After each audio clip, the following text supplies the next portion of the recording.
Hello, everyone. Welcome to a special Grid Network Grid Roundtable NASCAR 2024 predictions. My name is Joe Saniego, and with me we have Jonathan Field from the Racing Expert and Matthew Bro from thegridranking.com. We welcome everybody in the chat room for joining us today. Comment with your thoughts, your predictions for 2024, and a big thank you to our Patreon subscribers. Calling the show, Mark, Robin, David, and Matthew for investing in the Grid Network each and every month, helping us pay the bills, stay online. And 2024 will be at more tracks. Very excited about that. And if you join Patreon or do a super chat, buy me a coffee of $10 or more, you're going to get some Grid Network stickers. So be sure to hit that like button, subscribe, do the buy me a coffee super chat, $10 more gets you some stickers. And of course, as I mentioned, subscribe, hit that bell icon. That's the easiest way to support us. And you don't want to miss any of our programs this week. As gentlemen, we got a lot to talk about. I know yesterday we had Grid Encore, tomorrow Grid Tonight. This is all leading up to the Daytona 500 pre-race show and Daytona 500 this Sunday on Fox, 2:30 p.m. Eastern, live stateside, as long as DW Vortex Series holds up. We know that's always something of weather. But I gotta feel like gotta start with a little bit of a quick look back to 2023. Some of the top performers who struggled and how would that carry over. I'll start off. I think one driver I'm going to be looking at that was a performer last year, William Byron, but he sort of ran out of gas towards the end. I'm really curious to see how he's going to carry over 2024. Matthew, starting with you. What do you think of Byron, and who are some of your top performers and drivers who struggle? Definitely, William Byron was up there in terms of I wouldn't say he came out of nowhere, but he really did show up. I mean, he had 6 wins and I believe it was like 15 top 5 finishes, which is incredible. Even in the Hendrick Motorsports equipment, William Byron really showed up. He's one to definitely watch, I feel, once again. I don't know if he's going to be the best one, because now if we see Chase Elliott come back to fruition, if we see Kyle Larson continue to be Kyle Larson, William Byron being maybe the third option on Hendrick Motorsports, no disrespect to Alex Bowman, is still a pretty stacked team, if you ask me, because any one of those 4, I truly believe, can make the Final Four every single year. So William Byron's one. Another guy I think I'm going to watch this year, honestly, is Ross Chastain. I think he was quiet, and he still had 2 wins. I mean, he's a guy who came from different truck rides, ARCA rides, Xfinity rides, and then all of a sudden, he finally gets a shot when he was with Ganassi. Then he moves over to Trackhouse, almost wins the championship. I think 245 feet is something that motto at Trackhouse was. Then he comes out and he wins Phoenix. He doesn't win the championship, but he wins Phoenix. So I think Ross Chastain is someone who you should really watch this year. That Chevrolet camp is a very strong camp this year. So those are my positives. I like those. Yeah. Ross Chastain, he described himself as the disruptor, and I couldn't think of any other better way to describe it. And yeah, that was a big win for him.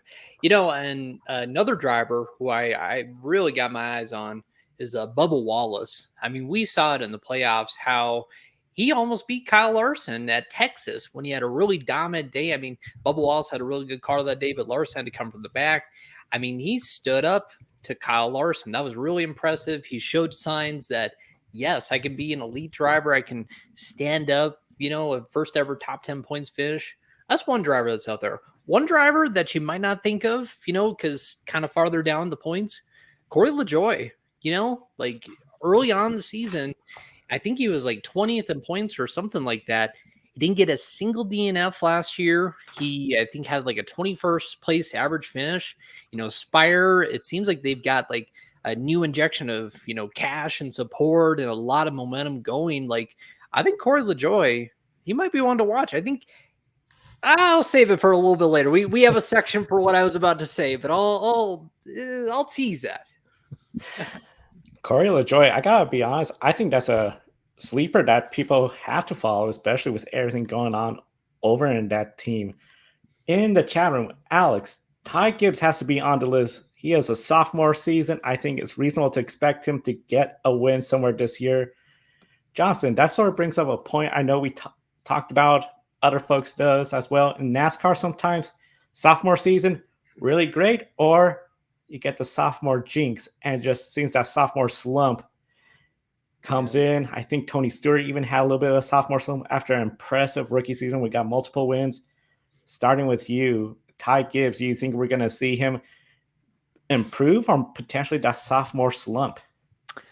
I will be honest with you. I'm very excited to see what Ty Gibbs is going to do this year, especially seeing that he has a little bit of beef with Joey Logano. I mean, a two-time champion. The clash is some words exchange. That's exciting to watch. But man, Ty Gibbs. I mean, we saw it in the Xfinity Series, and we saw it in ARCA, just his meteoric rise, and even in the clash there, like he is ready for this year. It almost kind of reminds me of a Jeff Gordon type. 1993 was kind of a slow year for Jeff. But then 1994 came and you saw him win like two of the biggest races of the season. 95, he was the champion. I really think Ty Gibbs, I mean, we've seen it before how I personally think elite of a talent he is.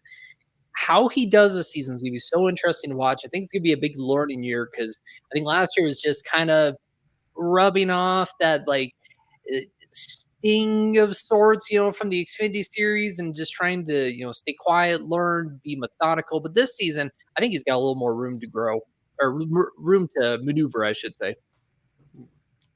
I can agree. It's funny. Jonathan foreshadowed one of my other statements that's coming up with one of the drivers. Not Corey LaJoie, though, but I'll tell you that. And now Alex is doing the same thing here. Ty Gibbs is – I've said it before on this show. It's been quite a while, but Ty Gibbs is honestly a generational talent, and I truly believe in the same sense, regardless of whatever equipment he's in. He's a racer for sure, and I wouldn't think he would have a sophomore slump, but you really never know when the all-time greats like Tony Stewart have had those slumps. Ty Gibbs, anything's really possible, especially with the amount of talent they have in the 36 full-time driver or 32-ish full-time drivers. There's a lot of talent in the field. So I think Ty Gibbs is definitely, hopefully, has a great season. I mean, I like everyone to have a good season. And it's funny, you mentioned Joey Logano and Ty Gibbs beef. It's almost like looking in a mirror because Joey Logano and Ty Gibbs are very similar at those points in their career. Young, upcoming, a little bit aggressive, but knows how to race a car. And I think it'd be an honor really for Ty Gibbs to have something similar to Joey Logano's career in the long run. But yeah, Alex foreshadowed a little bit with my Ty Gibbs statement there. Yeah, I think I grew gray hair when I saw Joey Logano walk up to Ty Gibbs and approach him like it was Brad or Denny Hamlin or Matt Kenseth approaching Joey Logano. My gosh. And crazy. As you mentioned, Denny Hamlin from the chat room. Adam, one driver I'm looking at is Denny Hamlin. Never won a championship. He wants to win one. I think we agree that's one driver that shouldn't have any sort of slump entering this next year. But we know for the drivers that were struggling last year, hoping for some changes in 2024, is there any drivers that you feel like, okay, they're going to turn that corner, they're going to get into victory lane? And is there any drivers you feel like the slump might continue on? I know I went first last time, so Matthew, I'll choose with you this time. When it comes to drivers that struggle, who are you looking at? That's tough because I guess we got to define struggle in that sense, right? Because a lot of people were like, oh, Chase Elliott struggled. I think Chase Elliott's like average finish was top 3 lowest. I mean, he was incredible besides the fact he didn't win. So if you would say struggle, then obviously Chase Elliott. But there's some guys like Todd Gilliland and Noah Gragson, obviously before the suspension, just did not really do as well. Chase Briscoe didn't have that great of a year. I mean, just looking down at the roster, Harrison Burton is definitely one who struggled tremendously. I don't think anyone expected him coming from Xfinity just a few years ago and being successful. Kind of like Gragson, both tremendous Xfinity Series drivers, were decent in the Truck Series too. Come up to Cup and it's just like nothing was going their way. Like if they didn't have bad luck, they wouldn't have had any luck at all. That's how I felt about like Gragson and Burton's season. But for one to turn the corner, that is a really tough question. Do you consider Alex Bowman as well a bad? Because Alex Bowman's one of the most talented guys before the start of the year before his injury and then the penalty. I don't know if that one got rescinded. I know there was that whole Hendrick Motorsports deal where most of them got penalized and some didn't. But Bowman was like top 5 in points for like at least 5 to 10 races at the start of the season. And then we got hurt and then fell off a cliff, ended up finishing like 20th in points. So I would say definition of struggle, I'd probably Alex Bowman's the best bet to turn a corner. There's some guys, though, like Austin Dillon as well. I know I'm naming every driver on the grid. I apologize, but Austin Dillon was a driver. I mean, his teammate won 3 races in that same equipment. Austin Dillon had a huge penalty, but he's a driver that can go out. I wouldn't be surprised on Sunday if Austin Dillon was in victory lane. Like, he's a driver that sneaks up on you and is successful. I think he has 4 Cup wins, so I'm sure he could make it 5. But answer your question, my apologies. Probably Alex Bowman in terms of the driver who has struggled that can turn the corner. Yeah, I like that because, it sometimes gets lost, just all the struggles and everything that back injury that Alex had. Denny Hamlin talked about it, that he felt the same thing in 2013 and he went winless until the very end of the season. So I think this season will be about finding his groove again. And I think another driver too, you're talking about drivers who I think are going to rebound. I think a guy like Eric Jones. Now, I must acknowledge, on a podcast back in November, I said he was going to make the championship 4. I'm going to scale that back a little bit. That was a very, very early prediction. But Eric Jones, I think with just, Toyota and Legacy Motor Club, I mean, they've announced a bunch of deals. Again, another cash influx into the team and a lot of support, a lot of good guys. They've got Matt Kenseth over there now, which is a very random acquisition, but I like it though. And Eric Jones, I mean, we all know he's a really good talent. He won the Southern 500 back in 2022. I would look for him to be a driver who maybe is contending for that playoff spot, maybe gets into round of 12, someone who, really steps up this year and really rebounds. Another one too, I think you look at the points, Austin Cindric as well. He had a very, very disappointing points finish. I want to see him do more. I think he had a sophomore slump. I want to see him get back to form on road courses, super speedways. Want to see what he can do. Now, in the chat room from Alex, the pressure hurts Suarez. If he doesn't get an early season win as one who returns to the front, probably Bowman or Chase Briscoe. I'll be honest, Chase Briscoe, that Stewart-Haas racing team, I feel that'd be a surprise if they are up towards the front that first half of the season. Bowman, I have to agree with you both. I think the injury was a big setback. Great points about when Denny Hamlin had that back injury too and was just out of it for 2013. But I kind of feel like maybe Bowman might be in a little bit of pressure. Like, you're in Hendrick Motorsports, you have Ally sponsorship, one of the few sponsors that are on the car almost every race weekend. I think he probably has to be a little bit with Suarez. And with that said, Matt, it sounded like you had a point as well. Yeah. Raising my hand. I think nobody is under more pressure than Daniel Suarez in 2024, solely because of the fact you have a hungry Shane Van Gisbergen and a hungry Zane Smith in that Trackhouse camp ready to go. And I think the pressure is on Daniel Suarez to succeed. And he was like 19th in points. It's not like he had a bad year. It's just his teammates outperforming him. And he's got a lot of talent in the lower series that are ready. Well, Zane Smith's a Cup driver now, but he's got a lot of talent up there. And then also for Alex's comment, he says, I definitely agree with Jones possibly rebounding, especially if Toyota really throws support behind LMC. I agree with Jonathan as well. I'd like to add, let's give a shout out to the Legacy Motor Club marketing team. Yeah. For what they've been able to accomplish, bringing Matt Kenseth on board, bringing Trevor Bayne on board, getting Family Dollar, Dollar Tree, John Hunter Nemechek bringing sponsorship with it.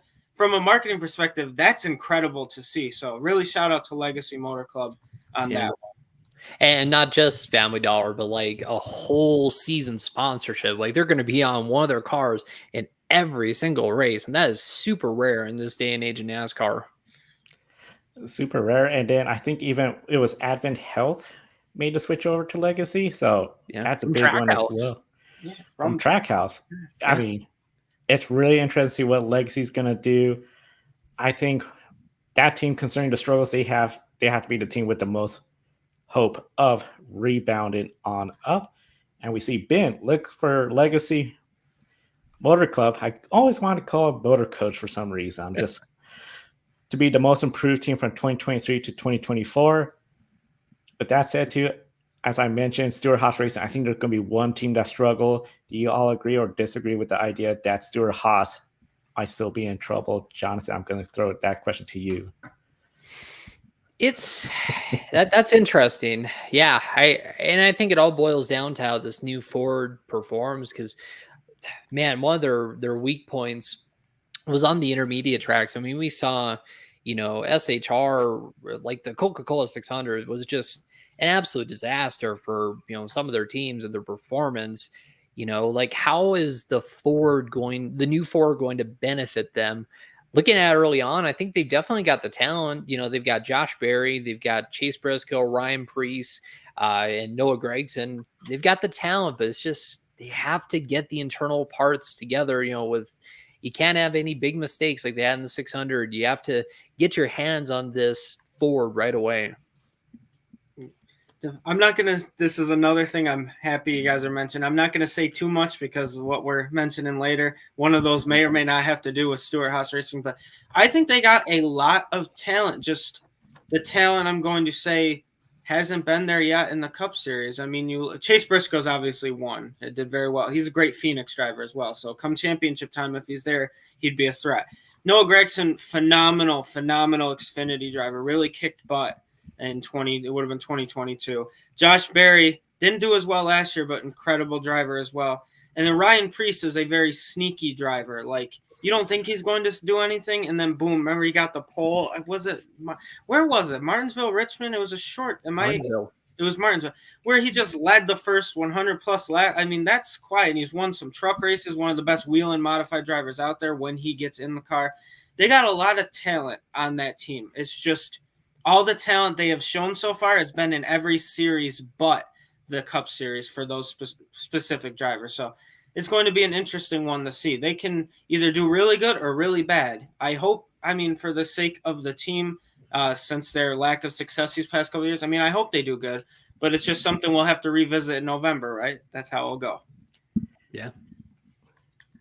In the chat room, can't believe tomorrow night is qualifying for the Daytona 500. And then, of course, Grid tonight, then a special pre-race for the duels, all right here in the Grid Network. And Alex, if Stewart-Haas Racing fails to perform, could Tony or Gene walk away and focus on other business ventures, or do we think they may have another OEM waiting in the wings? We know there's that rumor about Ford. I gotta say, especially with some of the news recently about what's going on F1 with Haas and their struggles. But Tony Stewart, he's venturing to the NHRA. He's going to be racing there with Stewart Racing Team. Gentlemen, I guess I'll throw this offer to you first, Matt.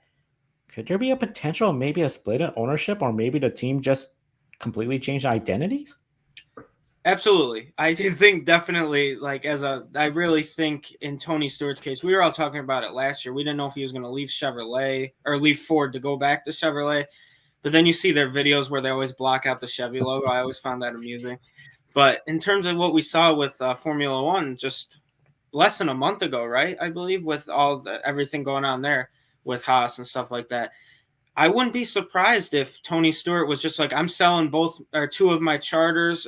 One's going to Trackhouse, one's going to 2311 or something like that to really make good money. I think Trackhouse would be a prime bidder. I mean, you have SVG or Zane Smith ready to go. 2311 doesn't really have many in their specific camp. I mean, they got Toyota guys. Corey Heim is an example. I think Corey Heim can go Cup racing in 2 years if 2311 gives him that opportunity with Toyota, unless Martin or Denny retire. But to think, I really believe that can happen with Stewart-Haas breaking up or new ownership, new manufacturer, something. That's probably a prediction I don't have that is more likely to happen than anything I have on this list right here in my lap. But yeah, so I'm going to say I really think if they fail to perform for the third year in a row, Tony Stewart, at least specifically, might be looking other ways. Hey, Dale Jr., Chip Ganassi tried to convince him maybe it's time to get a Cup team. He's got Josh Berry on that team and Noah Gragson, two of his best drivers he's ever had. So let's see what happens, right? Man, that is one heavy subject. Could we see Tony or Gene walk away? I mean, I'll say this. SHR definitely needs to perform better this season. There's no ifs, ands, or buts about it. I mean, going winless after being one of, remember 2018 when I think they had 4 cars in the round of 8, and they were looking like maybe they could sweep the whole championship 4. It's definitely a fall from grace, and something needs to be done over there. And I think, no matter what happens over there, like, they have the people lined up who they feel are going to do the best for their team, and they're going to do everything they can to try to, perform the best and bring the best results. Doesn't happen, maybe, but I just think right now Tony seems plugged in, Gene seems plugged in. We'll just have to wait and see.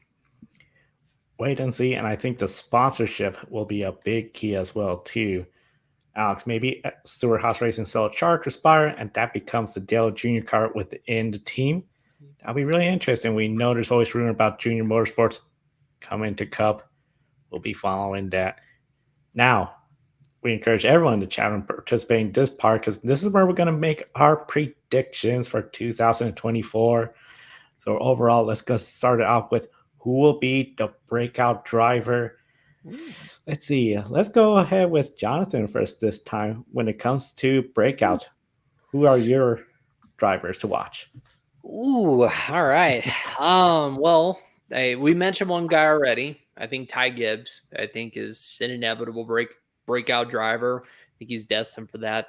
But then I think one guy you got to really watch out for is Carson Hocevar, because, I mean, man, like last season when, Legacy Motor Club was really struggling, he came in and he turned up the wick. Like, he really, honestly, like on his own as a rookie, like really turned up the performance in the 42 car. I was really impressed. And obviously there's a lot more to that. I trust that LMC probably did a lot of work to, find something at the end, but I mean, he was no slouch. I mean, he was up there even outperforming Eric Jones. So I watch out for Hocevar. Hocevar, Gibbs, those are two I'm watching. Definitely. And I know we mentioned Ross Chastain will still be my number one breakout driver, but if you have that, I know it's a Spire car, but if Trackhouse has anything to do with that Zane Smith number 71 this year, I think he's a threat. He's a legitimate threat for not only Rookie of the Year, and I think it might be one of those default where he wins a race, to be honest with you. That's not one of those predictions I have, but Zane Smith is a very great talent. He's shown how successful he can be, and he's been around a lot longer, I think, than people realize. He started young. I remember he was racing with Junior Motorsports not too long ago in the number 8 Xfinity car. Then he's in Truck Series, wins a championship, finishes second in another championship. Now he's got a Cup ride. He's very talented. I think in terms of the Cup Series, Zane Smith is one to watch, just like Carson Hocevar. I feel like the talent pool coming from the Truck Series is so significantly better than what we have seen in quite a while. Guys being able to make that jump. Now you see it more often. Like, I truly believe Corey Haim's going to do the same thing. I don't think Corey Haim's going Xfinity racing full time. I think he's going to go straight to Cup racing if Toyota has a spot for him. Or he might pull, say, a Jesse Love or a Josh Berry, switch manufacturers you've been with for quite a while. But Jonathan made a great point, though, with Hocevar. I'm going to stick with the rookie train, though. I think Zane Smith is going to be a breakout driver as well. Yeah, another thing, too, you're talking about that a weird breakout driver. I'll present to you guys Brad Keselowski. I think, it's been a little while since we've had that like vintage Brad 2 or 3 wins a season type performance. But I think RFK found something, toward the end, and I trust that they've been working over the off season. I might see old Brad again. We'll see. And it's not like he was that far off either. I mean, he was pretty close too. I was going to throw in his teammate, Chris Buescher, even though he did get a couple of wins, make the playoffs. I think he has the potential to go out there and start winning early in the season. We know Daytona, Atlanta, the super speedways, Fords could win there, but really anybody can. But if he could get some good finishes there and start off the season strong, I think the RFK team is going to be fast. And with Brad Keselowski, we get the old Brad Keselowski and those two on high gear winning races. I think everyone got to be watching out for RFK. In the chat room, Adam, breakout drivers, Bubba Wallace, Ross Chastain, and Daniel Suarez. I know we talked about some folks thinking Suarez is on the hot seat.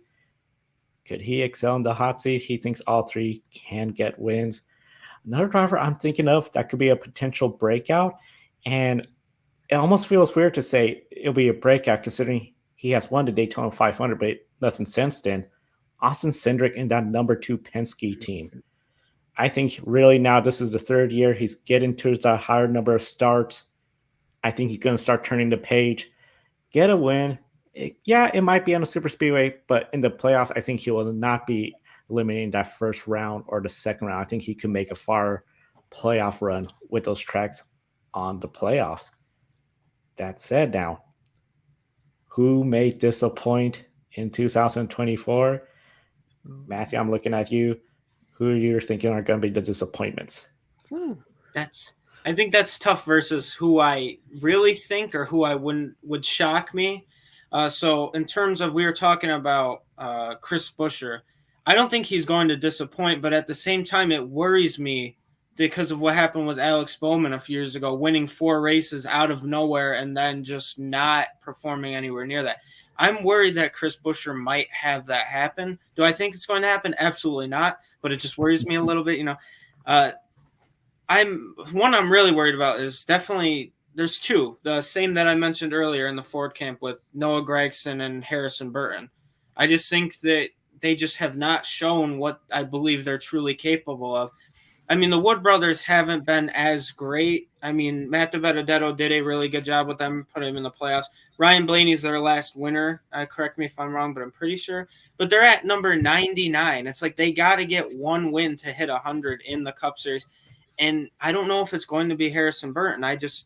There's another thing, though. If he gets replaced, where's he going? I mean, he's got a lot of talent. I think he can drop back down to the Xfinity Series and win some races. But he's proven to have enough talent to be at the Cup level. He's just not performed to what his talent is.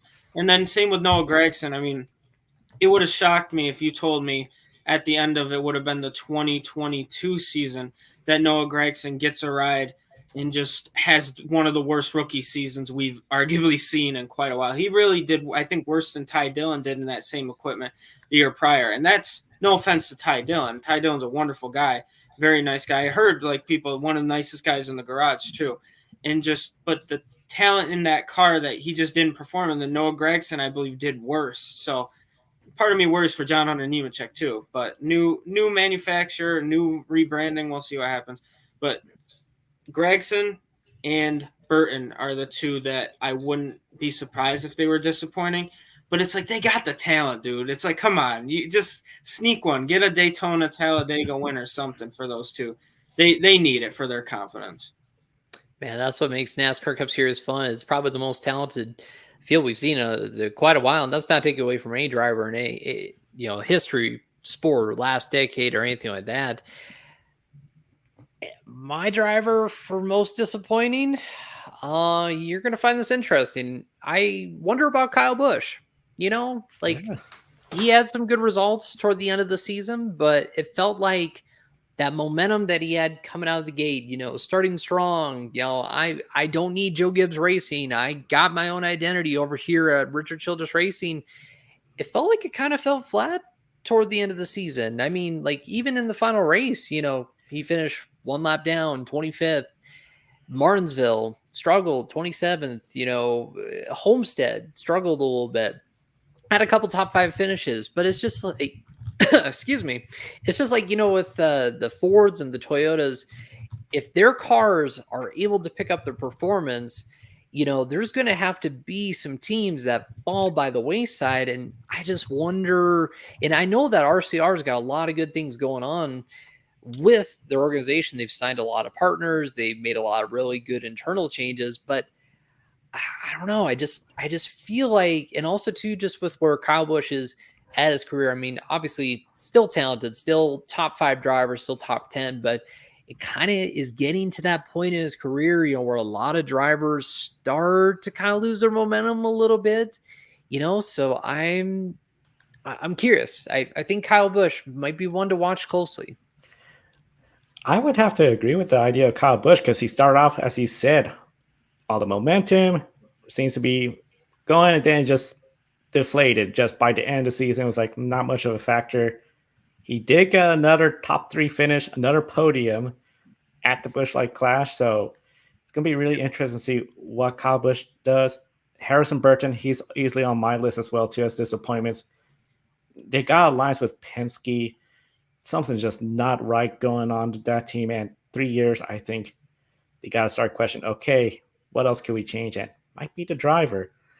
One disappointment I think I'm predicting in the Cup Series, Michael McDowell. I think he's going to miss the playoffs. I think it's going to be a little bit of a reality check of where Front Row Motorsports, what they were doing last year when Stewart Haas was not exactly the best team. If we're seeing a strong RFK racing, Team Penske, they're going to be strong. If Stewart Haas was to somehow improve some, I think that could take away from Front Row Motorsports. I'm really curious to see what Justin Haley's going to do with Rick Ware. That's going to be really something else. A lot of potential there, but I think that's going to be one of my disappointments. Now, in the chat room, we got a couple of comments we'll go through. Jason N. He brings up a topic of the NASCAR Craftsman Truck Series number 15, Tanner Gray. Now, I know we talked a little bit about this on the Encore show. Matthew, when it comes to the Truck Series, Xfinity Series, what are some drivers you're looking at as potential contenders and disappointments in 2024? Ooh, that's a little tough, to be honest with you. I think Tanner Gray is going to do good, though, by the way. In terms of success stories, I think there's a few. I think Raja Caruth in a Spire Motorsports truck is really going to show up. I keep getting confused. I know he's got Hendrick Motorsports sponsorship for the 10 races. I don't know. He's full-time, right? Full-time, yep. He is? Okay, perfect. I didn't want to go on a rant and then be completely wrong, so thank you for clarifying. I think Raja's shown leaps and bounds of talent for where he's come from, especially kind of like William Byron. I believe they're iRacing, and all of a sudden, boom, they're two very talented drivers in their respective series. So Raja's definitely one who I believe will succeed. It's tough. I mean, another one, disappointment, though, I hate to say it, though, is Dean Thompson. I feel like Dean Thompson has some of the best equipment in the entire series, and it's just he doesn't perform as well as I feel like he's capable of. So I would say Tanner Gray's teammate, I should say, I don't want him to be a disappointment, obviously, but I think in terms of the Truck Series, he'll be a disappointment. Xfinity Series is good too. I think somebody who's going to really do well, leaps and bounds. I think Riley Herbst. I've always been on the Riley Herbst train, as you guys see in my group me messages. I really think he's got a lot of talent, and I think he'll be successful. I think obviously SVG is going to be good just because that whole colleague team as well is going to be successful. I don't know. Actually, I talked myself into a point, guys. This is fun. I'm worried that Josh Williams is going to be a disappointment in that colleague equipment. I think from what we've seen, they got a lot of talent on that colleague roster, but I feel like Josh Williams, we have yet to see him in top tier equipment. So I don't know if he's going to have a tremendous year. I don't know if he's just going to be back in the pack like he was, which most of it obviously isn't his fault. When you see the equipment differential in certain series, especially like Xfinity, he was just back there. So I think he might be the one disappointment. I think Josh Williams, with the top tier talent in the equipment, with two of the best road course drivers in the history of road courses on his team. And I mean, Allmendinger is one of the best Xfinity drivers when you look at wins and stuff like that. So Josh Williams, I think, will be the disappointment on the Xfinity side. Interesting. Yeah. I'm curious to see how he performs too, but I'm going to go to trucks because this driver I've got on my mind has been on my brain like ever since he had a really good finish at Homestead and he signed a full-time deal with Nice. I really think Bailey Currey is going to be a breakout driver in the Truck Series. I talked to him today, actually, and he mentioned how, often with every single team he's raced for in 2018, 19, 20, 21, 22, 23, he's been more of like an employee of the race team. He's been working, he's been grinding, he's been paying his dues and everything. But this off season and leading into Daytona, he gets to be more of the driver and gets to prepare for it and really work on his craft and, kind of correct some of those mistakes that he said he made last season. And let me just say, like, with the performance he had last season, with some of those finishes he had, I mean, if he's worked on his craft, I am very excited to see what he's going to do, like, especially in Nice equipment too. Mentioned that Nice has kind of picked up some guys, who are going to really lead to more success for the team. I think Bailey Currey is going to be a breakout driver.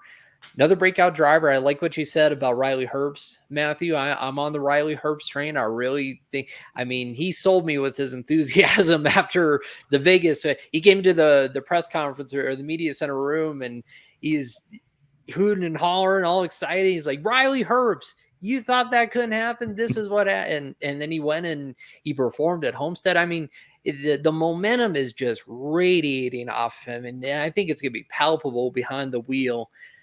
Oh, man, and also another driver too that I think is going to be a breakout driver who was performing well last year. I think Chandler Smith. This guy, super talented in colleague equipment, which don't want to shame colleague, but it seems like they've been a little bit off. We saw Kyle Busch get into their cars, thought it would be an instant win or thought it would be a top 5. He didn't perform like we see Kyle Busch perform. And for Chandler Smith to go out and do what he did last season, really perform well and do what he did, now he's in JGR equipment and Toyota and all that. Man, this guy, I personally think is going to light up the Xfinity Series this year. Disappointments. The disappointments. Man, you hate to talk about it, but I think colleague racing is not going to live up to some of the hype that a lot of people think they are. I think SVG is in for a very big learning year. I think he's a great race car driver, but I mean, never racing. Hey, cheering on SVG from New Zealand. I'm so sorry. Hey, SVG. I like that. We mentioned SVG and we get a couple comments. That's cool. I'm so sorry for what I'm about to say. I think this year is going to be a learning year, for SVG. I think he's going to be good on the road course. I think AJ will be good on the road courses, but I think it's a year where I think colleague has to kind of find themselves. We saw a lot of change. We saw a lot of overhaul. We're going to see that all play out. And in the trucks, I'm going to say Matt Kraft, and I think he misses the playoffs this year. Oops. I should have saved that, but that teases to what we're going to do next. So there you go. It does. I'll catch up on the chat room a couple comments before I get to my disappointments.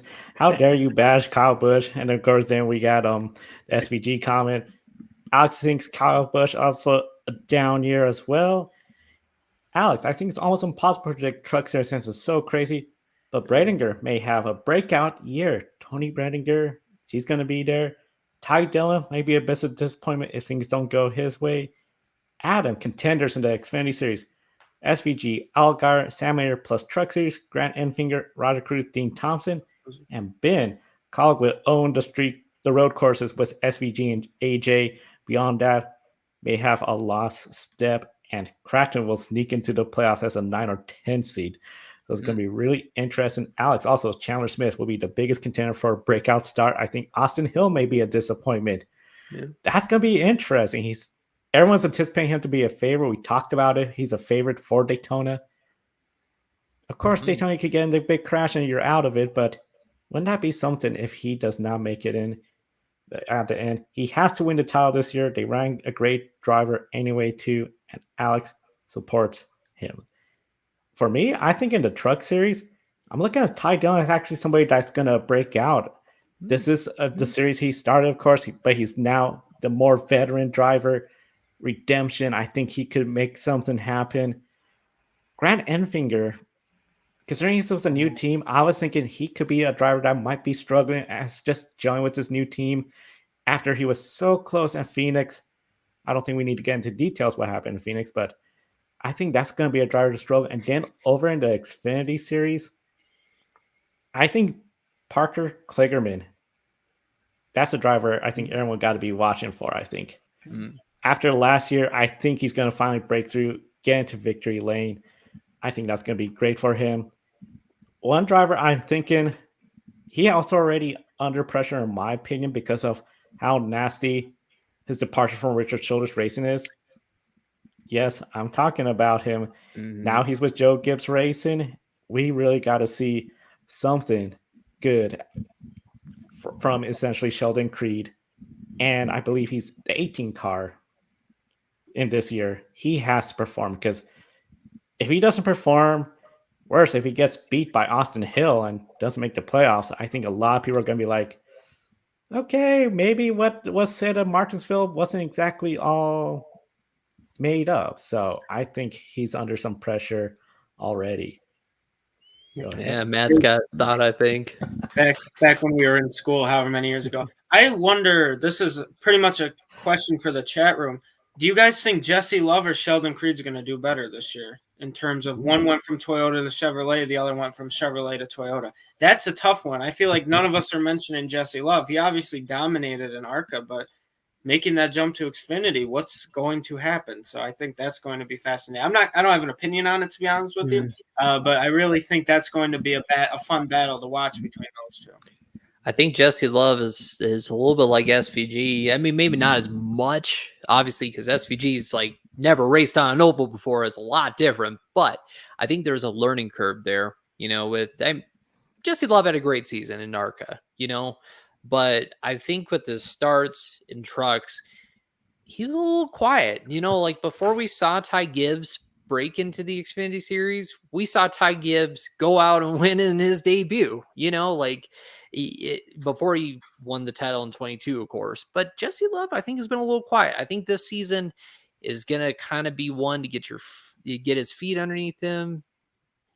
That's Oh my. Man, I was Whoa. practice for you, Ben, but I might have to put it back away now. Really? Okay. That was gold. Wow. Wow. Interesting. Wow. Okay. Oh man, this is roundtable. This is where we get to see everyone's thoughts and react to it. SVG will have a massive learning curve for sure when it comes to the ovals. I believe he can make something happen on the road courses for sure. Alex, Creed, he has experience at his back. By the end of the season, it could be close, but Love will have a slow start time similar to Ty Gibbs and Cup last year and Ben. But does that say more about Love or Creed? Context is important. Man. Oh my goodness. All this talk about the Xfinity Series, I have to ask this question to you both. AJ Allmendinger, Shane Van Gisbergen, we're at a road course. Let's just say Portland. AJ has won there. Shane Van Gisbergen is going to be really good at this. Could we see the two race to each other too hard? And before you know it, they cost each other a win. Matthew, what do you think? Do you think the two road course ringers could cost each other wins? Or do you think they'll play nice? I'm not sure. I think they'll both be so far ahead of the others. No, I'm just kidding. But it's tough because I've really never seen AJ Allmendinger or Shane Van Gisbergen. And yes, I'm going to crack one before the predictions, I promise. Because, I mean, you can't find zero sugar in the stores. Anyway, I digress. It's tough for us. It's tough because I don't think Shane Van Gisbergen's ever had to drive a certain amount of NASCAR aggressive in terms of because the supercars rules, which is part of the reason why SVG is now in NASCAR, is because like you can't really do much of anything. So that's why I assume Brody Kostecki is going to be in NASCAR next year as well. That's not a prediction, but I really think that's the case there. I don't know if they'll wreck each other. I think Kaulig, one thing about them is they got a respect level for each other that I don't think we see in many other teams. I mean, we have teammates fighting on other teams, RCR last year in the Xfinity Series. You just have a lot of dysfunction in a lot of certain teams. But I feel like we don't see that in Kaulig. We never have. They're like more of a family than I think certain family members are. But it's tough. Who do I think is going to win? Are there, 5? How many road courses are there Xfinity this year? 5 or 6? There's some. To take a quick check. Yeah. I think they might get one or two apiece. But then we got to realize Sam Mayer too has been quietly an assassin on road courses. So I think Sam Mayer's having like that Ty Gibbs-esque road course talent. So that doesn't surprise me either. But it's tough. Allmendinger's been a more experienced, so I think I'm going to go with Jonathan there, even though I'm wearing the shirt. I think Allmendinger has it in the Xfinity Series right now in terms of road courses. So we'll see what happens. I really hope they both get one done, though. But he said we'll have to revisit this sometime. Yeah. 6, by the way. Say I'm holding up. I got to hold my microphone. So 6. Yeah, 6 road courses on the Xfinity Series scheduled this year. But, man, the road course, all those road courses are going to be must-watch TV, I personally think. Like, where you have, like, the Supercars champion taking on the established NASCAR road ringer. And then you have a guy like Sam Mayer, like you mentioned, who's really trying to earn his stripes, and plus whoever else might enter. We might see Ty Gibbs, maybe enter Ray or something. I don't know. It's going to be interesting to watch, but I think AJ is going to have the upper hand just a little bit. But and you talk about the aggression level. I mean, we even saw, albeit JPM was a pretty aggressive driver in his day, but Juan Papa Montoya, Scott Pruitt, they got together when they were teammates. I mean, when you get two great drivers out there racing hard, aggressive in NASCAR cars, anything can happen. Anything can happen. Of course, we're going to be at Portland, one of the road courses there. And of course, we encourage everyone subscribe, like, invest in the Grid Network so we could be on more tracks to follow this year. I think it's going to be very exciting. A couple more. Matthew and Jonathan, does SVG win on the oval in the Xfinity Series this year? Yes or no? I'm going to say yes, but second half. No. I'm so sorry. I'm so sorry. That's like the hardest question I think we've been asked. Does he figure it out and then really show supercars SVG, or does he take learning curve SVG? I'm gonna be bold. I'm gonna say yes too. I think he somehow gets it done somewhere, whether it's at Martinsville, whether it's at like a Kansas, somewhere where everyone has speed. I think he could be able to show up. Or hell, he could win Daytona. That'd be crazy. Imagine if he won the Xfinity race but not the ARCA race at Daytona. That'd be funny. I mean, it'd be a second drafting track race if he could win that. I mean, Colleague's been great on the drafting tracks, they had a 3-wide photo finish back in 2021 or pretty close to it, and they've always been dominant. I mean, Atlanta last year, they'll take it, SVG along for the ride. I mean, Josh Williams is an experienced plate racer. AJ can get it done. So, you kind of over to the side, but I'm going to lean back over to my side. I still think just a learning curve. But great point with Martinsville, though, because, that was a track where we saw Marcos Ambrose kind of perform a little bit back in the day, and he comes from a similar supercars background, maybe. But I have my doubts. Oh, man. It's going to be really interesting to see everything. A couple more comments in the chat room. We don't know what we'll get sold as an all-timer and lose his sponsorship if they don't perform this year. I think I may have skipped a comment when it comes to that. I think it really is hard to judge drive off ARCA just due to the quality of the field from top to bottom. I think Love needs to get a win or two before he is overhyped. And SVG gets Chicago and AJ gets Roval and Portland at a minimum. Some good predictions there. Yeah. I like the point about Jesse Love because, when Ty Gibbs was in ARCA, he had Corey Heim as a benchmark. He had to go through Corey Heim to get so many of those wins, and Corey Heim is a very talented race car driver. Jesse Love hasn't really had that, but I trust he's got talent, though. Got the talent. I think it's going to be really interesting to see. Now, I think this is something we've all been excited about, and we encourage everyone in the chat room, too, as well. Time for bold predictions, your surprise predictions. What makes this fun is you could be as bold as you want. If it comes true, you're going to look great when we reflect back on, we said this. If it doesn't come true, well, only people finding it many months later will be like, they hit the mark, but we were bold. So I think a lot of people would not have predicted Shane Van Gisbergen at Chicago last year. So Jonathan, you're going to kick it off. 3 to 5. Bold predictions. Ooh. Want 1? You want 3? You want 5? How many? You want the whole gambit? Oh, man. I would say bring them. I got 5 ready, too. This is all, by the way, we don't know each other's predictions. That's going to be the most fun. Watch our reactions to when we hear these bold predictions. Oh, man. Okay, well, we'll start off with a recent thing or forthcoming thing. The guy who has earned the 10th most points in the last 3 Daytona 500s. Thank you to Trey Ryan, the amazing statistician on Twitter, Instagram. Go follow him, Trey Ryan, TreyRyan.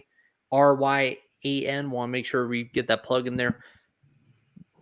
Corey LaJoie wins the Daytona 500. Wow. That's I like it. That's bold right there. I like it. There we go. Is that going to be your pick a winner for the Daytona 500? let's not go that far, Joe. Oh man, if Corey LaJoy wins the Daytona 500, that will be, I think, the underdog upset winner of the year. I can't think of anybody else, unless like David Reagan could be a good one too. Especially as far as we know, that's the only star for the 60 team, I think, right now at the moment. Correct? Oh man, Corey LaJoy getting the win. That's huge at the Daytona 500.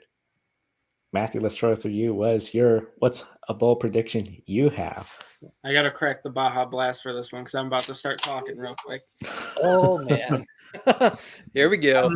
So my first prediction for the 2024 season is going to be ARCA. I think we're going to see the first female winner in quite a while, and I think Tony Briner is going to win an ARCA race this season. I mean, whether you look at the ARCA Menard Series stats for Tony, it was 13 races. I think she had 4 top 5s, which is a career high, 7 top 10s, which is a career high. She was racing at the finish in all but one race, and she had an additional top 10 in the East Series. I didn't really group that in though. And she looks more and more confident each time she gets on the track. I mean, plus the equipment when she's racing even in Tricon, I think she does very well. And now with Venturini Motorsports, I mean, I think this is the year that she gets it done in NASCAR, in ARCA. And she's getting more truck starts, more and more, I think slowly she's getting to that point where she will be full-time in the truck series. She has the most followers on Instagram. She has some of the most sponsorship money out there. I think when she shows what her talent really is, she'll be able to get up to where I believe where Hailie Deegan is right now. I'd argue she might be a better driver than Hailie Deegan. That's a little bit of a bold prediction. I think she does better. It's hard to compare Xfinity Series to ARCA, but I think if you put Tony Breidinger with Hailie Deegan, I think Tony outperforms her. And I know two things, though. Tony's only 24. She's got a lot of talent, though. She's only 24. Hailie Deegan is also very young, by the way, too. But Tony has not yet led a lap in the ARCA series. And I know that's crazy because she's had multiple top 5s. I think she finished 3rd last year as well. But I think she can get over that hump, not only not leading a lap, I think she leads the laps, and I think she leads the last lap at least one race. So that's my first bold prediction is Tony Breidinger gets it done in ARCA at least one time this year. Ooh, interesting. I could see that Venturini, the sponsorship money, coming back for a second season. I mean, really, it's just getting the job done. I think she's going to get the job done this year. I think that's a good prediction. Now for my bold prediction. Some may not see it too bold, but I think it is a bit bold because I think a lot of people are not expecting this. I predict John Hunter Nemechek is going to get into playoffs with a win at Legacy Motorsports. I think John Hunter Nemechek, with the experience of what he's done in the Cup Series before, his role in filling in those Toyotas, and he's still with a Toyota, I think he's going to get a win this year, get himself into playoffs, and I think we're really going to be talking about not just Eric Jones, but John Hunter Nemechek occasionally contending for a race win. Ooh, I like it. Very, very interesting. I like it, Joe. Now, before we get to our second predictions, a couple in the chat room. TBA was the Daytona 500 for New York Racing. Ooh. In case you don't know, you should find Greg Piastri Biffle's tweet about that. And then my 3 bold predictions from this year is that Hendrick Motorsports doesn't get Final Four driver and has a RCRS Martinsville. That would be something else. We have another World Series driver pick up a win, and Rick Ware Racing gets top 5 at somewhere. I like him. Oh, I like that last one because that's going to segue perfectly into the second one. I think Justin Haley's going to surprise some people this year, and personally, I think he might outperform. Oh man, like so. Oh man. I personally think Justin Haley's going to score top 5s in these play races. You know, like Talladega, Daytona, Atlanta. I think he's even going to drive like the Rick Ware Racing Ford into the top 15, maybe top 20 on speed on an intermediate at some point in the season. That would be huge. I do remember he said RFK, their alliance, that should be a big help. That's going to be really interesting. Matthew, thoughts? And then if you want, you could go straight into your bold prediction as well. I'm going to do what Jonathan did. I'm going to tie what he just said into mine. I think what I'm going to talk about here has to do with Colleague from, I think that RFK Alliance, by the way, I agree with Jonathan there. I really think I think Justin Haley will perform. I would argue that Justin Haley was so important to Colleague. That's why they might fall off because of what he's done for that team. So going into Colleague racing prediction, my number 2 prediction for the 2024 season, I think Shane Van Gisbergen will not only win an Xfinity race, but I think he'll also win one of his Cup races. And I don't know where it's going to be, though. It's tough. One of the best supercar drivers in the history of that series, I should say, came over to NASCAR and kicked butt at Chicago. Then he comes back at Indy, finishes top 10. I'm sorry. So he wins Chicago, finishes in the top 10 at Indianapolis. And it's just a rookie season with Colleague. I think he has the 6 road courses, like I mentioned. I mean, he's in the best road course equipment that we can see in the Xfinity Series with Colleague Racing. And his teammate's the greatest road course driver in the history of NASCAR. Let's be honest. I think it's hard to bet against AJ Allmendinger. That's a shout out to Ben Schneider as well. I really think Allmendinger is the best in the Xfinity Series ever. So when you got him as your teammate, it's hard to not perform and live up to that height. But yeah, I really think he not only will win an Xfinity race, whether it's on an oval, whether it's at a road course, I think he wins a Cup race. And I bet you in one of those 7, whether it's COTA, whether it's Chicago, whether it's Watkins Glen, heck, it could even be Talladega, Las Vegas, one of the other ones he has. I think Shane Van Gisbergen will prove why he's one of the best drivers, not only in supercars, but I think if you look at motorsport overall, kind of like Juan Pablo Montoya, I feel like you can put SVG in anything and he is going to succeed. And he has shown that by winning his Cup Series debut. I mean, 80, 81 wins, something like that in supercars, 3 championships. I feel it would be disrespectful for me to not say I think he can get it done in NASCAR, especially in the Xfinity Series. Yeah. I like that. Shane Van Gisbergen, I think he's going to be so followed this year. And overall, I think it's going to be one of those years where he's going to bring a lot of attention to the Xfinity ARCA Cup when he's racing. With Xfinity said, my next prediction is going to come from the Xfinity Series, and it's a championship prediction. I feel this is the team to beat. Justin Allgaier, the number 7, will finally get it done and get the championship. That junior motorsports team, we know they're good. We know they're fast. It just seems like similar to just like John Elway. Okay, he's just always missing that Super Bowl ring. I think this is the year he's going to get it finally for Justin Haley. Not Haley. Allgaier. Getting all confused with the too many Justins here. There are too many Justins. So it's going to be really interesting to see. Any thoughts on that, or go into the chat room? I think I like that prediction a lot. I think Justin Allgaier has shown. Didn't he have like 6 straight years? Like these are all. So I'm not prepared to answer this really. But didn't he have like 6 straight years where he's finished in like the top 5 or 6 in the standings, like in a row? I mean, Justin Allgaier is like kind of the Denny Hamlin. Like, would you rather be known as one of the greatest without a championship, or do you want to be known as one of the greatest with the championship? And I think Allgaier can definitely, like Joe said, I really think he can get it done. But it's going to be tough. There's a lot of talent in those top teams in Xfinity, though. Yeah. Looking at the stat here. So from 2016 to 2023, of course, last season, 8 seasons, he had 7 seasons with a top 5 finish, including 5 in a row. So, yeah, and it's still going, too. So, if you could do it again, it'd be 6 in a row. Be 6 in a row if you get it. I think he's finally going to claim the top spot. Adam appears to agree with me with that. Alex, I think Colleague has unfortunately lost their identity at this point. They need to figure it out. Adam, Ryan Preece wins a Cup race in 2024 at a short track. If I had to guess which short track, I would say Martinsville. You guys have a thought on which short track? Martinsville. Yep, you're right. I agree. Or Richmond. If you remember how well he did at Richmond, there you go. And Jason and William Byron wins the Daytona 500. Lock it in. We'll have it locked in for pick a winner if that's what you're telling me. So, man, first win for the 24, first Daytona 500 win.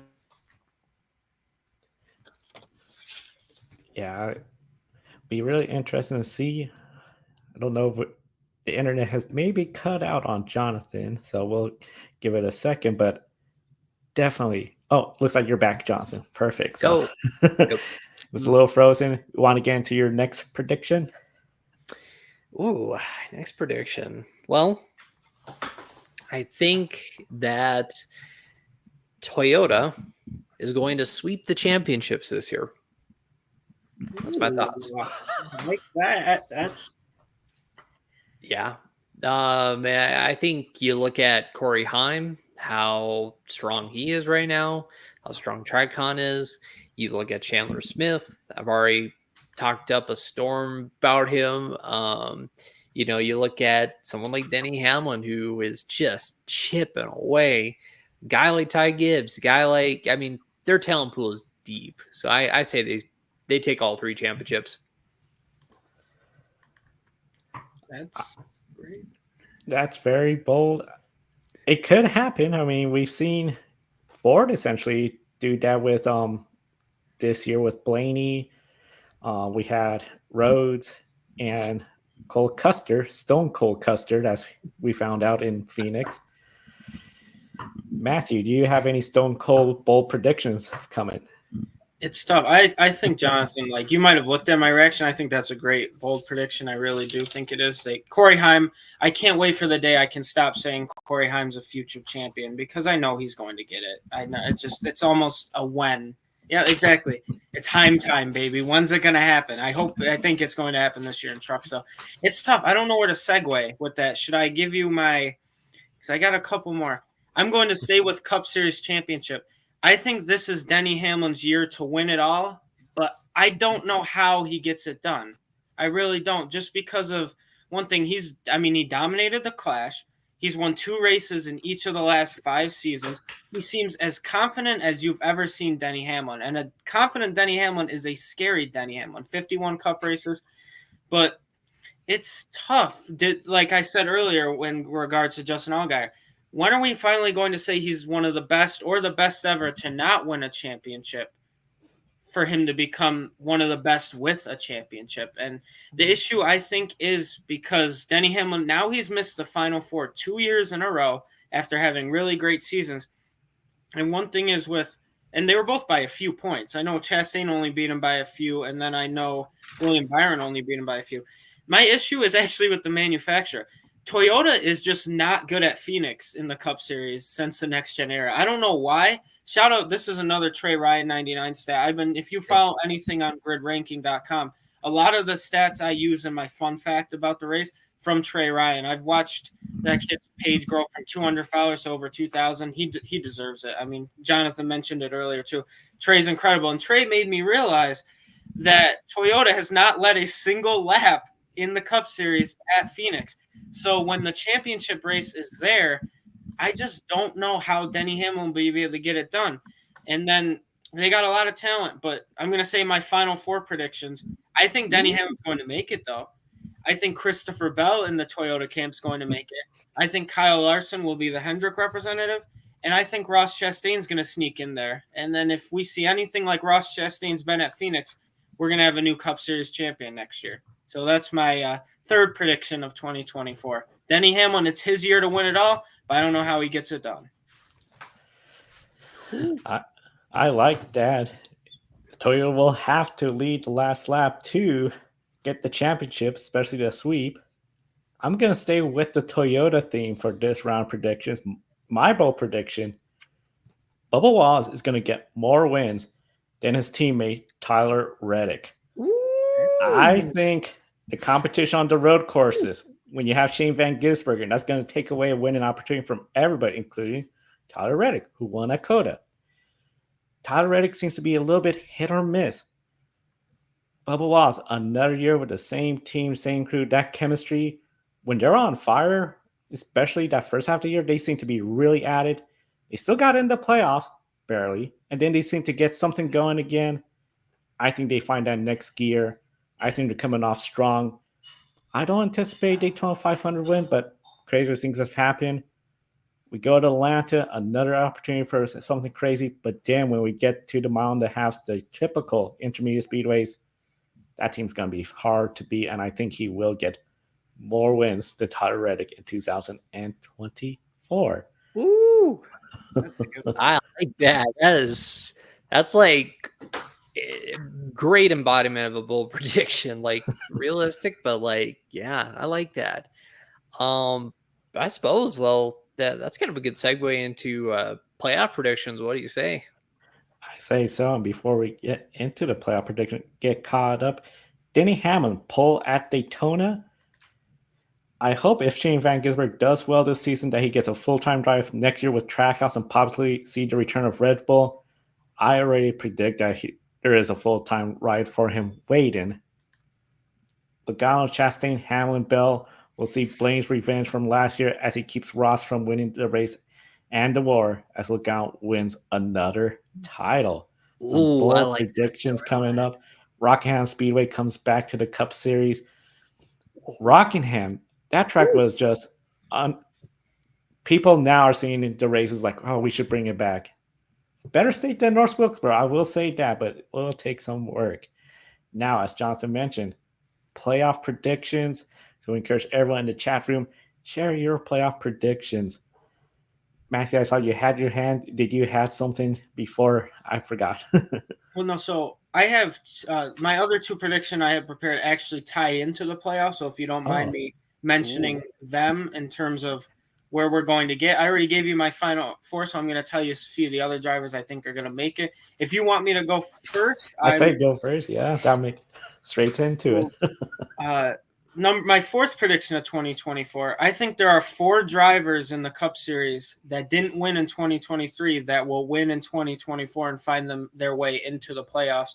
One of them or 2 of them did make the playoffs. So number 1, Chase Elliott. I think he's going to win and get in. 2020 champion. He was injured and suspended for a combined 7 races, yet he still was amazing. He had that 13.1 average finish, which was top 3 lowest in the Cup Series.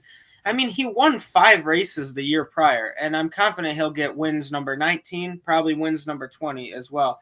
Number 2, Brad Keselowski. I think he gets a win and gets in too. 2012 champion, I should say, almost 2020, 2019 champion.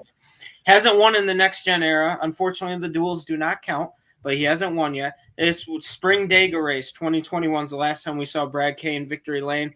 Last season was a breakthrough year. I think this year will be the first win for him in the Cup Series as an owner driver.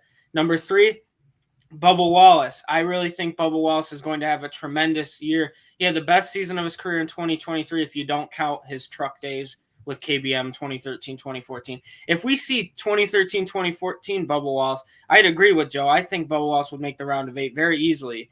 I mean, he won in 21, won in 22, didn't win last year. But just look, I'm going to pull up some of Bubba Wallace's stats. Career high, 5 top 5s, 10 top 10s. Mm-hmm. He had a pole, most laps led ever. His average finish was 2.4 spots better, and his lowest starting position was 6 spots better than it was last year. His average start was 12.4. This is not only one of the best qualifiers in the Cup Series, this is the best restarter, too, with retention rate. That's a shout-out to Auto Racing Analytics. Bubba Wallace is the best restarter in the NASCAR Cup Series statistically and analytically as well. No doubt about it. So I think he's qualified top 10 in 9 of the last 10 races. I think Bubba Wallace really shows up and wins this year. Last one, then I'll stop talking about certain playoff ones. My apologies. Ty Gibbs. I think Ty Gibbs gets it done. He had the best rookie season in NASCAR without a win we've seen in quite a while. 4 top 5s, 10 top 10s.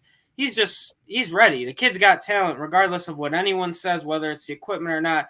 Ty Gibbs, this is a bold prediction. Ty Gibbs is a future Cup champion. It's same thing, Corey Heim. It's inevitable. When's it going to happen? It's not if, but when. Ty Gibbs will be a Cup Series champion. He's got 51 under his belt. Cup races, not championships. Could you imagine? But he already has 12 Xfinity wins in 59 races. I'm sure he's going to finally get win number 1. I'm not going to say what's going to be within the next 8 races, though, but I think it's going to be that. So that's my playoff prediction for there. And if you don't mind me keep talking, I'm going to say who's not going to make the playoffs. You ready for this? Boldest prediction. My 5th prediction of 2024. I don't think Stewart Haas Racing gets a single car in the playoffs. They might win in the playoffs. I don't think any of them gets in the top 16. I think, to be honest with you, I would argue that Riley Herbst and Cole Custer might be better. And if you put them in the Cup Series versus what we've seen out of like Ryan Preece and possibly Noah Gragson last year. So that's another one, and we'll see what happens. But Ryan Preece and Chase Briscoe were below average. Noah Gragson had one of the worst rookie seasons we've seen in quite a while. Josh Berry's a 33-year-old rookie. It's not like he's young. He's been around a while, but he's 33 years old coming in. He's in Harvick's old car. That's got to be the most upside of the entire Stewart Haas situation, is that he's in Harvick's old car. But, I mean, it's just he didn't really have a great year. Neither did Gragson. Neither did Preece. Neither did Briscoe. I think they might win, whether it's Briscoe at a super speedway, Preece at a super speedway. But I really don't see any Stewart Haas Racing Ford making it into the top 16. So that's my anti-playoff prediction there. And I promise you, I will drink my Baja Blast and let you guys talk now. Thank you. Oh, man. Well, I will. Matthew's got the anti-playoff predictions. I got the pro-playoff predictions, which is not being arrogant. Pro is just a antonym for anti. But anyways, so I'm just gonna rattle off the 16 drivers I've got marked down. So I'll start with Cup. It's in no particular order. I've got Chastain, Larson, Keselowski, Kyle Busch, Chase Elliott, Denny Hamlin, Brian Blaney, Chris Buescher, Martin Truex Jr., Christopher Bell, Joey Logano, Bubba Wallace, William Byron, Tyler Reddick, Alex Bowman, and Eric Jones. Suppose you should go into Xfinity here. Let me find this for you. The 12 drivers to the Xfinity Series playoffs. Obviously, you got to go with Allgaier. Obviously, you got to go with Custer. I think Chandler Smith is another one. You got guys like AJ Allmendinger as well. Other ones, I think Josh Williams might contend. At the very least, will be a fringe contender. But yeah, looking at the Xfinity Series. Sorry, I lost my list, so you know how that goes. So I think, like I said, Chandler Smith, AJ Allmendinger, Sam Mayer, Justin Allgaier, Riley Herbst, Sheldon Creed, Austin Hill, Cole Custer, Josh Williams, I think is going to get in there, Sammy Smith, Brandon Jones, and Parker Kligerman. Okay. Yeah, I see the reaction there. And then in trucks, I have got Corey Heim, Nick Sanchez, Ty Majeski, Lane Briggs, Bailey Curry, Ben Rhodes, Christian Eckes, Stuart Friesen, Rajah Caruth, and Grant Enfinger. Great list. Yeah. I'll go ahead with mine. I'll start with the Truck Series. I only did the top 4 of trucks in Xfinity and then the full 16 in the Cup. Championship 4 in the Truck Series, I have the favorite being Ty Dillon, Ben Rhodes, Corey Heim, Nick Sanchez. Xfinity Final 4, Championship 4, Justin Allgaier, Parker Kligerman. I think he'll get that far. Oh, Chandler Smith, and Austin Hill. I have the bold prediction too. Oh, I think Sheldon Creed is not going to make the playoffs. I think he's going to miss it. Barely. It's going to come down to Martinsville is my prediction. Deja vu. And when it comes to the Cup Series, the full 16, the top 4 are essentially my championship 4. I'm going with Ross Chastain, Joey Logano. He's going to keep the even year streak going. We got William Byron and Denny Hamlin. In the playoffs, we'll have Chase Elliott, Kyle Larson, Bell, Blaney, Ty Gibbs, Bubba Wallace, John Hunter Nemechek, Eric Jones, Austin Cindric, I think is going to get in, Kyle Busch, and the 2 RFK Fords. Everybody else, not in particular order, just the top 4, as I mentioned. My championship 4 is Chastain, Logano, Byron, and Hamlin. Wait a minute, Joe. You said Eric Jones and John Hunter Nemechek. So are you saying that both full-time Legacy Motor Club cars are going to get into the championship or the playoffs? With wins. Ooh, that's a bold prediction. Yeah, where was that, Joe? That was the I think when it comes to different winners, we're going to have 13 to 14. I think Kyle Busch could get in with points. Wins, I think, going to be hard to beat. Blaney, the same way, too. Talladega seems to be the one track he's always going to win if he doesn't get caught up in trouble. And then when it comes to Keselowski, depending on how it turns out, he could be the third winless driver to get in the playoffs. But I think Legacy Motorsports is going to be, as Ben said earlier, one of the most improved. So it's going to be really interesting to see. Matthew, when it comes to Xfinity trucks, do you have some predictions as well in the playoffs? A little bit, yeah. I know I was a little anti with Stuart Haas, but so Truck Series, that's a tough. There's a lot of talent there. Corey Heim, I think, is going to win the championship. I don't really think there's a doubt in my mind when it comes to that. I think so. Corey Heim would be my number one guy. I think it's tough because there's so much talent. It's hard to bet against guys like Ty Majeski who have shown up, guys like Ben Rhodes who quietly show up. Say those are the three, and then is there a Chevy driver? Am I blanking on that could get it done? There's some other drivers. Stuart Friesen sometimes is very quiet. He's made it there before. I think he can. I don't know if he'll get it done again. Maybe the round of 8. I don't have a fourth off the top of my head. It's Majeski, I think, can do it done. Rhodes can get it done. Heim, who can be my fourth driver? That is.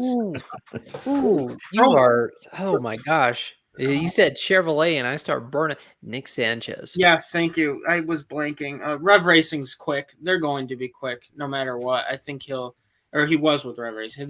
Nick Sanchez is very talented. He can get it. I'm just so on the Heim train. I really am. It's hard to think that anyone else can get it done. But likely I'll be on NASCAR Cold Takes.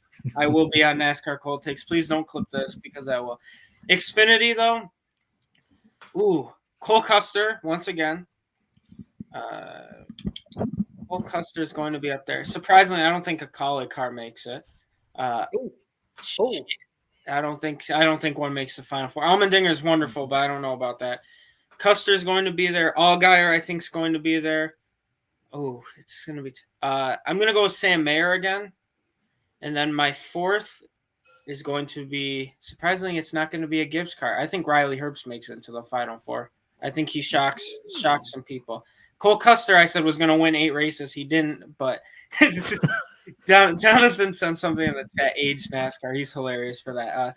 That's so if we're recording this right now, I'm going to be there. But Riley Herbst, Cole Custer, 2 Fords versus two Stuart Haas Fords. I know I was crapping on them in the Cup level, but Xfinity, they're wonderful.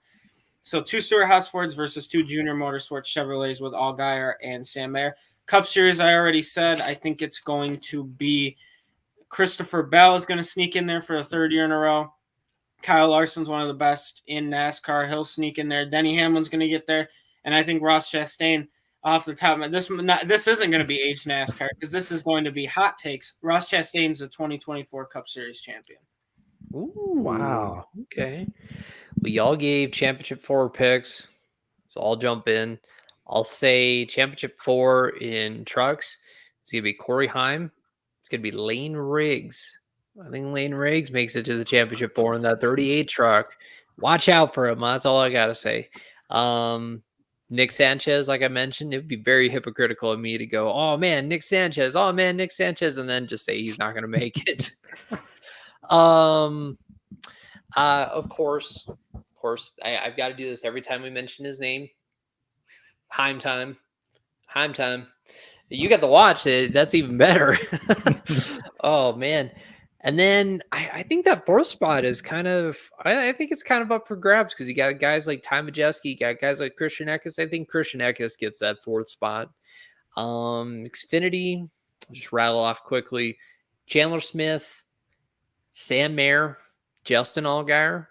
And I actually agree with you. I like the pick of Riley Herbst. He's got a lot of talent. I think he's going to do well this season. I like it. Champion, well, I already said Toyota's going to sweep the title, so you already know where I'm coming from. Championship 4 in the Cup Series. I'll go Hamlin. I'll ride the Chastain train with y'all. That sounds good. And then I'll go William Byron and Kyle Larson. And then I think Denny Hamlin wins the championship. And Corey Heim for trucks. Yeah, I agree. All right, let's get to the chat room. Binge and I are absolutely trying to keep an eye on Lane Rig. It's a great opportunity. I expect him to make the most out of it. From Alex, Logano, Bell, Chastain, and Hamlin are the championship 4. Elliott, Larson, Keselowski, Reddick are the top 8. Wallace, Reddick got in twice.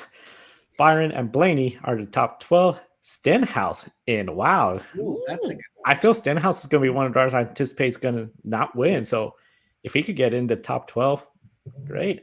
Gibbs, Jones, and Briscoe. So that's going to be really interesting. He goes on to agree with you that definitely down for Ross Chastain championships in 2024. Adam, Cup Series 4. Byron, Logano, Hamlin, and Elliott. Pick is Denny Hamlin for the championship. Justin Allgaier for the championship as well. Alex, Bowman misses in 17th and only misses by 2 points. Wow. Huh. That's a good prediction. And we got to remember, Daytona is not the cutoff race this year, correct? So it's Darlington, the too tough to tame. Oh, man, that's going to be something else. Grant Enfinger wins the Truck Series championship, and Truex retires at the end of the season. Then a time, baby. Then a time in the 19. Enfinger for the title. That's interesting, especially with. I mean, he was in the championship 4, but new team. It'll be interesting what happens.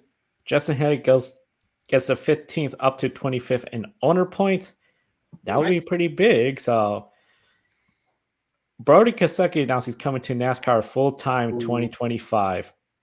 I think this is something where it could easily happen. And Alex clarifying, 23 won those deals. Of course, we all know every team is trying to find competitive edge. I don't think there's a way they could make one driver take 2 playoff spots, but if somebody found a loophole, sure enough, they will try. Now we're just about out of time. Now, we've talked a lot about our predictions, the playoffs, disappointments, contenders. Before we sign off, we encourage everyone, what are some 3 to 5 personal predictions that we don't have scripted, that we're just going to say, okay, I think this is going to happen? I'll go ahead and start off with my first one. I think when it comes this year, the best race of the year, I think last year everyone's saying it was Chicago. I think this year we're going to say the best race of the year. And sort of surprised me because I feel like this is a race where it has the hype, but it hasn't delivered lately. But I feel like last year was getting a little bit better. I think Bristol night race will be the race of the year. I think that's going to really deliver. And with the spot in the playoffs, I think that's really going to be an exciting race. Matthew, when it comes to you, what personal predictions do you have? Ooh, tough. I think a fun one's going to be if Cam Waters or Brody Kostecki race in Cup. These are supercars drivers. I think Cam Waters can win in the RFK 60, and I think Brody Kostecki can win in a 33 RCR car. But in terms of like other predictions that I haven't mentioned, it's tough. I think Kansas arguably is the best track for action that we have seen, especially these past couple of years. Although the issue is that it's a Toyota dominant track, like 2311, anyone affiliated with them usually kicks butt at Kansas. But if you look at it from a racing standard, Kansas is up there. But I can't say that Chicago's not going to be a wonderful race yet again. I think it was the best race last year, even with the rain, even with the early delay. Not because of SVG, obviously, but just in general, the excitement, that the viewership. It's hard to say that Chicago won't be wonderful yet again. But if there's going to be a different track, it's tough. I can't really bet against like Kansas as a quiet one and Chicago as like a main one being the best track. Worst, I couldn't tell you. I mean, I think I'm Central New York, so I'm not from Australia or anywhere. I don't think Watkins Glen in September is the smartest idea we've ever had as a governing body in NASCAR, but I think we're going to find out when it's probably going to be 32 degrees or below in September. I think it's the 15th. So that might be the worst, just depending on what happens. But we don't. It's just I will love to look back at this in November with you two and just see what we have said and then what's going on Age NASCAR, because I'm going on there once, regardless of. I said a lot of stuff here tonight, so something's going on there. I think we might be all going on there. I Matt alluded to it in the chat, the personal chat here. I was like, "This is Matt's future home," and then I linked. Oh man, when you guys start mentioning like best races of the year, I think that Iowa Speedway is going to put on the best race weekend of the whole year, or one of the best race weekends. You have a gritty, a 7/8 of a mile track. You know, that race is a little bit like an intermediate, a little bit like a short track, lots of grooves. This car loves multi-groove racing. We love short track racing. I think Iowa Speedway is going to deliver. I really do. Going back on the Chandler Smith hype train, I think he wins 7 or 8 races in the title this year. I like that reaction. That's pretty good. Yeah, and I think that at some point this season in the Truck Series, we are going to see Bailey Curry go to victory lane. That'd be great for Bailey. In the chat room, Ford sweeps the round of 16, but Blaney Atlanta is the only playoff driver to win. Ooh. Wow. Ooh. That twist at the end, that was something else. Now, we've been talking a lot about Fords, and I'm thinking this is a prediction, but 2 things need to happen. So this might end up on the Age NASCAR very easily. If Harrison Burton does not get in the playoffs, is winless, and I'm going to say doesn't get any more than 3 top 10 finishes, essentially another struggle season, depending on what happens in the Xfinity Series with Riley Herbst, I anticipate once the playoffs starts, Harrison could be replaced, and we're going to see Riley fill in the Wood brothers with some of that monster energy in the Wood brothers team, which has the Penske support. So I think that could be a huge move. And then, of course, with Atlanta, Talladega, watch out. We know the Wood brothers know how to win in the super speedways. Now, Matt, do you have one more personal prediction? There's so many. That's a good one. I wouldn't be surprised, though, too, if, like you're saying, except I think if you see Harrison Burton perform well, or not well, I think Riley Herbst would take over a Stuart Haas car, and I think one of the Stuart Haas guys might, like, if I wouldn't say it's a demotion, but like maybe a Ryan Preece or someone like that might end up in the 21. I remember, I always get the Facebook memory when Austin Cindric was supposed to go to the 21. It wasn't like Matt DiBenedetto was supposed to do a Penske season, whether it was Xfinity or Cup, and then that just all fell apart, and then Cindric ended up going to the 2 because Brad left. So something like that. I think I'm going to say this is going to be a fun prediction. I kind of alluded to it earlier. Every single supercars driver that comes over, whether it's Cam Waters, which I think he could win in the 60 if RFK puts a car out there in the road course. Cam Waters is incredible. I'd love to see a Monster Energy 60 win. But Brody Kosecki, then obviously if you count SVG, there's other guys too. I think they all have at least one top 10 if they make appearances in NASCAR. I think, I believe it was Alex said something about World Series drivers. I wonder if that's what he meant by that. Yeah. I don't know. Project 91, are they coming back? That'll be a fun one. It'd be cool to see Kimi Räikkönen or any of them. I mean, I would love to see Juan Pablo Montoya, but he's a little too old now, but I would love to see him race. But my prediction, I'm going to say each supercar driver that comes over to the States gets a top 10 in NASCAR. Somewhere out there, Matthew, you just stirred up Juan Pablo Montoya, and you do not want to do that because when Juan Pablo Montoya is all fired up, he lights the world on fire. So be careful. He's on my Mount Rushmore. On motorsport history, I put Juan Pablo Montoya in the top 4. He won in everything, and that's so. I hope he heard this part too, but I'd still like to rile him up. I want to see him in NASCAR one more time. Come on, Juan Pablo, please do it for us, please. All right. Well, I got two to close. I think, two truck predictions actually, interestingly enough. I think William Sawalich gets a win this season in that Tricon truck. I think he was I'm very impressed with what he's been able to do, especially just in the limited experience that he's had with the trucks. I think he's going to go out there and get a win this season. And we've seen the Talladega race be kind of a lottery of sorts. I think the numbers are going to fall right for Brett Holmes. They almost did before. Well, they technically did, but that's how NASCAR with the finish line stuff. But I'm not going to get into that. Right, that was it. Right. I'm not making that up. That was when De Benedetto won. That was Brett Holmes, right? Okay, see, I still got it. It's somewhere in here. I remember that. But yep. Yeah. Those are great picks, though. I agree with that. Sawalich is incredible, too. And Brett Holmes can sneakily get it done at Talladega. That's what I like about roundtables, whether I know when Ben's on, too. I always can see why you guys say what you say, and I can always be like, you know what? That makes absolute 100% sense. So it was a pleasure, guys. That's all I could say about that one. But absolutely. A lot of fun. Great thoughts from everyone. More comments. I already mentioned down about Forrest sweeping. Prediction for Sonoma, Hendrick Motorsports sweeps the front row at the Daytona 500. I can see that occurring.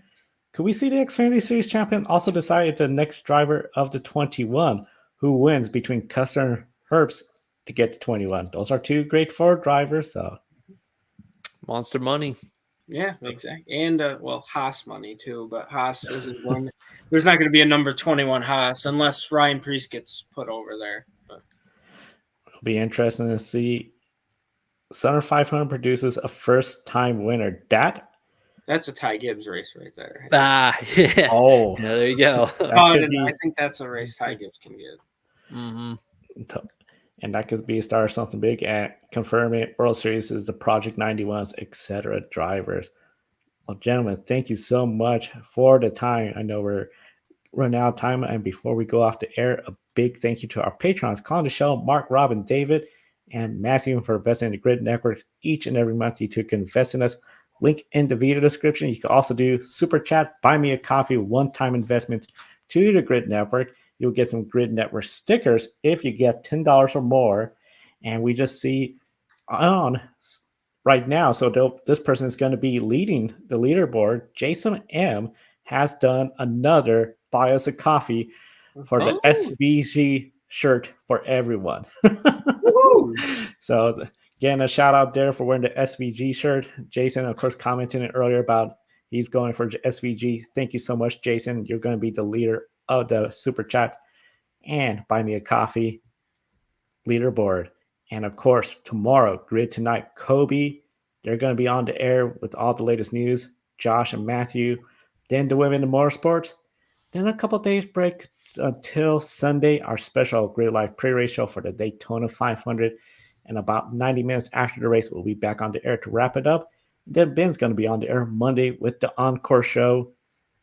It's going to be another fun time here at the Grid Network. Be sure to subscribe and hit the bell icon. Don't miss any motorsports content from us right here. For Jonathan and Matthew, I'm Joe. Thank you for watching and participating in the chat. We'll see you next time.